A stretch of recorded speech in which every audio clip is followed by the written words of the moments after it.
Hey, what's up guys? Cliff Bleszinski, Design Director for Epic Games here. I wanted to send a special shout out to our Gears of War fans in Mexico. I know you guys are some of our best and most passionate fans, and we appreciate all the support and hope you have fun on September 20th.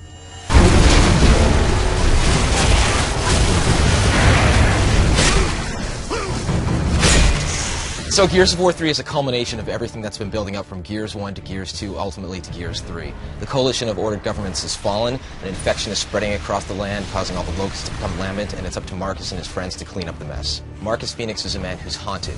He saw his father die before him years ago and ultimately wound up going to prison for that. When you start the game, you play as an interactive dream. You're Marcus in his cell, much like Gears 1 as it started, and Anya's actually the one who comes and wakes you up and gives you your armor. Marcus and co are on this flotilla in the middle of the ocean and they think they're safe, and all of a sudden lambent stalks start sprouting around them. They're attacked by all of these lambent creatures, but more importantly they're attacked by a lambent leviathan.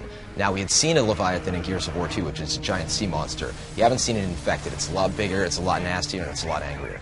When you implement 4-player co-op into your game, especially story-based co-op, you have to adjust the play space for it. It's no longer 2 people who are fighting for elbow room, it's 4. So what we have is larger combat bowls in which the players encounter the enemy so that they can have better flanking opportunities and ultimately better gameplay. We were able to actually put out a beta. A beta is huge for a game like this because you want to make sure that your online is rock solid on day 1.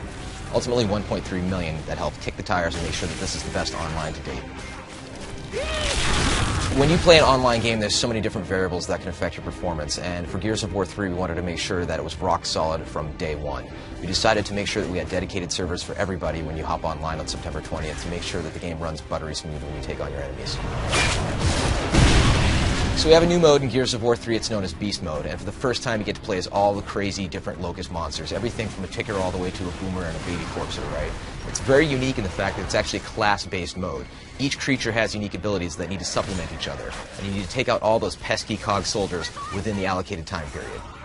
The mode that everybody loves so much from Gears of War 2, Horde Mode, is back, and it's back with a vengeance. It has so many new features, and it's almost a whole game in and of itself.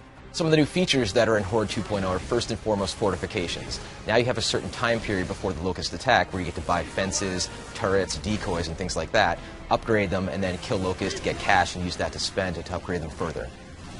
So one of my favorite additions to Horde 2.0 is boss monsters. One of the most commonly asked for features from the first Horde was giant Brumacs stomping around the maps, and you got it this time. Not only do you have that, you have berserkers running around, you have all sorts of combinations of creatures that are giant, big and small between attacking you with boss waves. It's tough, you're going to want to fortify, you're going to want to hole up and take them all out.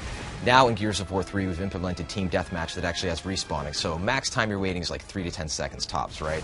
What makes Gears of War's Deathmatch different is the fact that there's a shared life pool. So when you die, a life is taken away from that pool. Ultimately, you can wind up with 3 guys against 5, and then 5 guys against 1, and you can pull off a clutch victory, which is very, very exciting and very pulse-pounding.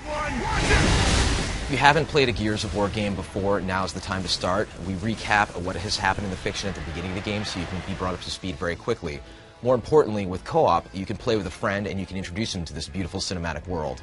Now, not everybody's amazing at shooters, so what we've implemented is the ability for one player to be at hardcore difficulty while the other player can play as casual and they can help each other through the cinematic adventure. So we're introducing a new thing for Gears of War 3, it's called the Season Pass. And what this means is that day 1 you can pre-purchase all of the DLC for the game. We're going to expand all of your modes, it's not just going to be some multiplayer maps. Versus is going to get better, Horde Mode is going to have some cool new treats in it, and Campaign is going to have some great new expansions down the line, so you want to keep your eyes peeled for that. Not only do you get 33% off of the full price of all the future DLC, you also get a special Liquid Chrome weapon set, which is actually quite cool. The beta was absolutely incredible, pre-order numbers are nuts, and we think the launch is going to be amazing on September 20th. Go Commando.